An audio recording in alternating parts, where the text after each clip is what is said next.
A gente está lá no Mesh e a gente definiu que a busca que a gente vai querer, que ficou legal, é essa aqui, ó.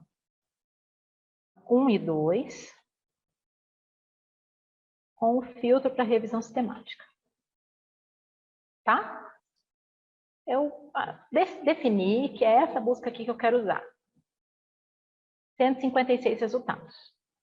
Tudo bem? Então, é essa daqui, ó. É essa com filtro para revisão sistemática, 156 artigos. Aí você fala assim, tá, Andressa, como é que eu vou ler 156 artigos? Vou escolher 156 artigos.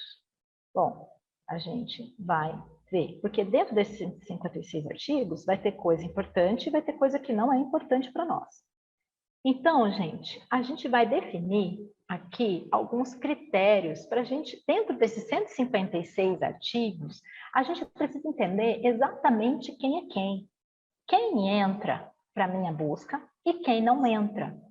Como é que eu faço isso? Lembra lá da nossa questão de pesquisa? A gente vai voltar nela, por isso que ela precisa ser super bem estruturada, que a gente olha para ela 200 vezes no universo. Aqui. Vamos lá na nossa tabela. E a gente vai abrir uma outra tabelinha, que é dos critérios de inclusão.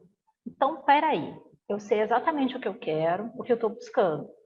Vamos escrever isso. Vamos deixar bem assim na nossa frente, para a gente olhar para isso toda hora. Eu quero artigos que tratem na população de adolescentes de 12 a 17. Definido isso? Ok. Tá. Mas qual que é a minha variável de interesse? É cobertura vacinal. Mas eu vou querer artigos que só falem de estratégias para vacina de Covid, ou eu vou deixar entrar artigos que falem de qualquer estratégia de vacina? Aí você pensa, poxa, mas estratégia de vacina de Covid para adolescente não vai ter nada publicado, não deu nem tempo. Então, eu vou precisar ver as estratégias que foram usadas para outros imunizantes. E pode ser que, provavelmente vai dar certo aqui na história do Covid. Então, eu vou definir aqui que vai entrar artigos que tratem de qualquer tipo de imunizante, tá? Tá aparecendo aí para vocês certinho, né, o Excel. Beleza. Então, eu defini isso daí, é uma decisão que a gente toma. Tá, e qual que é o desfecho? Não, eu só vou querer artigos que tratem do aumento ou da diminuição de cobertura vacinal. Se o artigo estiver tratando de outras coisas e não estiver tratando de cobertura vacinal, ele não me interessa, porque eu quero aumentar a cobertura. E o tipo de estudo? Você pode definir que eu só quero estudo secundário, ou seja, revisão sistemática, revisão narrativa, avaliação econômica de saúde, ou não. Não, eu só quero revisão sistemática. Então, você vem aqui e fala, não, é só revisão sistemática. Eu vou deixar entrar a literatura cinzenta. Ou não, eu não quero que entre a literatura cinzenta, não tenho tempo para ficar procurando isso, né? Então, eu só vai entrar a literatura branca, por exemplo. Tá? Publicação. Eu vou pegar desde eternamente ou não. Não, eu quero definir que os últimos 10 anos. Só artigos dos últimos 10 anos, porque o comportamento do adolescente vai mudando de geração para geração. Né? Você pode definir também que você não vai conseguir traduzir ou que você vai ter acesso ou não a um artigo, por exemplo, que tem mandarim. Então, que artigos em mandarim, eles vão ser excluídos, porque você não sabe ler em mandarim e você não vai ter tempo, às vezes o seu gestor, a pessoa que te demandou, você tem pouco tempo para fazer e você não vai ter como traduzir esse artigo. Você sabe que isso reduz a tua qualidade metodológica, mas às vezes é uma decisão que você precisa tomar. Então, vocês entendem que a gente vai definindo critérios de que tipo de material científico a gente quer e que tipo de material científico a gente não quer, tá? A gente não vai poder ter, não vai poder ler, porque eu não tenho todo esse tempo para fazer. Se eu tenho 1 ano, 2 anos para fazer um estudo, é diferente, eu posso incluir mais coisas, tá bom? Então, a primeira coisa é manter em mente o que você está buscando, ou seja, critérios muito bem definidos do que entra e do que sai. E deixar esses critérios sempre no seu campo de visão. Quem trabalha com 2 telas é uma tela com isso aberto, ou num papel, ou impresso, enfim. Tá? Segundo ponto, gente, use um gerenciador de referência. Não tem como a gente trabalhar, usar, ler evidência científica e não ter um gerenciador de referência. Eu realmente recomendo para quem não usa o Mendeley, que passe a usar o Mendeley. Eu gosto muito do Mendeley, ou o EndNote, né, o Zotero, mas o Mendeley é bem completo. Vocês entrem lá, façam um tutorial do Mendeley, baixem para a vida de vocês, né? Que o Mendeley ele é para a vida. Agora, a gente tem outros gerenciadores que são específicos para a gente fazer essa seleção de título e resumo. Tem softwares específicos para construção de revisão sistemática, para construção de materiais, desse tipo de material científico que a gente pode estar usando, né? Por exemplo, o Covdens, para o site, só que alguns deles são pagos e alguns deles são gratuitos. Eu vou mostrar para vocês aqui o Ryan. Por quê? Porque o Ryan, ele é gratuito.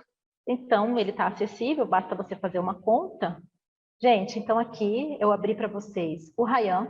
Então, essa aqui é a carinha do Ryan, tá? A gente pegou aqueles 100 e poucos, 200 e poucos artigos que a gente buscou lá na plataforma e puxou para cá, tá? Puxou para esse gerenciador de referências, que é o Ryan.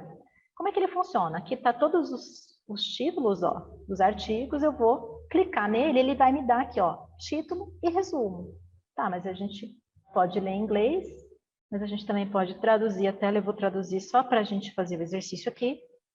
Então, olha só, mielite transversal e vacinas, uma multianálise.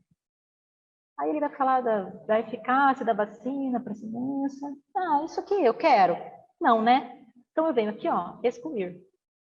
Por que eu estou excluindo esse artigo? Lembra que a gente estava deixando bem claro o que a gente quer e o que não quer? Então a gente geralmente elabora etiquetas de exclusão. Então, por que ele vai ser excluído? Ele trata de vacinação? Trata, mas ele não trata de cobertura vacinal. Tá vendo? Então eu vou excluir ele, então é assim que a gente costuma fazer. Eu vou excluir, a razão de eu excluir é porque ele não trata de cobertura vacinal. Tá vendo? Então, aqui tá vermelho porque é um artigo excluído e o motivo pelo qual eu excluí. Tá, vamos lá. Compreender, aí eu vou para o próximo artigo. Compreender a hesitação vacinal em torno de vacinas, perspectiva global. Opa, parece que é interessante, né? Aí eu vou ler o meu resumo, e aí no meu resumo eu descobri o seguinte, que ele selecionou estudos que focassem em vacinas infantis para menores de 7 anos de idade. Ah, mas o que era mesmo que eu estava procurando? Faixa etária de 12 a 18, né? Abrange a minha faixa etária? Não. Então, esse artigo entra ou esse artigo sai? Esse artigo sai porque ele não abrange a minha faixa etária. Tá vendo? Então, aí você vai tendo um controle. Olha só, se eu vim aqui do lado, ó, razões de exclusão. Eu sei que eu excluí, aqui vocês estão vendo, um artigo porque ele não trata de cobertura vacinal e um artigo porque ele não fala da faixa etária que eu estou querendo, que eu estou pretendendo. Tá? E aí a gente vai fazendo esse exercício. Agora vamos lá. Então, vamos dizer aqui. Crianças pequenas também não é, mas aí vamos dizer que eu li um aqui e li o título, li o resumo, não vou ler aqui porque a gente não tem, mas faz de conta que eu vi e ele atende a todos os meus critérios de inclusão. Eu venho aqui e ponho incluir. Tá vendo? E depois, no final, eu vou ter os artigos que eu incluí e os artigos que eu excluí. Depois, eu venho aqui no grupo de artigos que eu incluí e vou ler eles por texto completo para eu ter certeza se eles são ou não são artigos que realmente vão me ajudar a responder a minha questão de pesquisa. Tá? Então, aqui, resumindo, essa parte de selecionar os estudos, a gente precisa o quê? Ter em mente o que está buscando, como eu disse, critérios bem definidos de exclusão e inclusão, sempre no campo de visão. Usar um gerenciador de referência. Não tem como você falar que vai ler 250 artigos sem ter um gerenciador de referência, tá? Depois, importar esses artigos para esse gerenciador de referência, né? Seja ele qual você estiver usando, e a gente vai começar a seleção por título e resumo. Primeiro título, às vezes você já exclui, joga fora no título, ou no resumo, direto ao ponto, o que interessa, exclui ou inclui. E se a gente tiver dúvida, se não tiver claro, a informação não estiver no abstract, a gente põe para dentro e depois a gente vai ler o texto completo para a gente ter certeza se ele entra ou se ele sai, tá? E aí, aqueles artigos que ficarem no final são os artigos que a gente vai usar para fazer a nossa redação, a nossa síntese de evidência, né? Estudar eles mais a fundo. Um outro ponto que pode acontecer, gente, é que Geralmente, quando o texto é gratuito e ele está disponível, você vai achar ele facinho na base de dados lá, o acesso ao texto completo, né? Que a gente vai precisar ler esse texto completo. Mas nem sempre é assim. Às vezes o texto é pago e a gente não tem tanto acesso, tá? A gente pode usar alguns recursos para ver se a gente acha esse texto.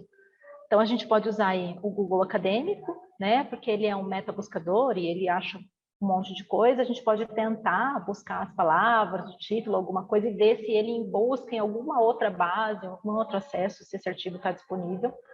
A gente pode usar o portal de periódicos da CAPES, né? Porque as instituições aí, elas são vinculadas na CAPES e a CAPES disponibiliza para a gente aí uma série de bases de dados de acesso restrito, de artigos que inicialmente seriam pagos, mas que acessando pela CAPES você consegue ter acesso a eles. Então, é bem importante a gente ter a CAPES aí à disposição. Se você não tem, às vezes tem um amigo que trabalha na universidade, na instituição, e ele pode ver isso para você.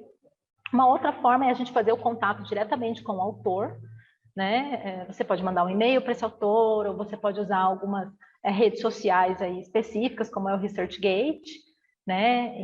E geralmente os autores disponibilizam lá os seus artigos, o material científico que você pode ter acesso, né? Também tem umas redes de compartilhamento, né? Que essa é comum, só que essa é uma rede paga, né? Você também pode comprar o artigo diretamente da revista,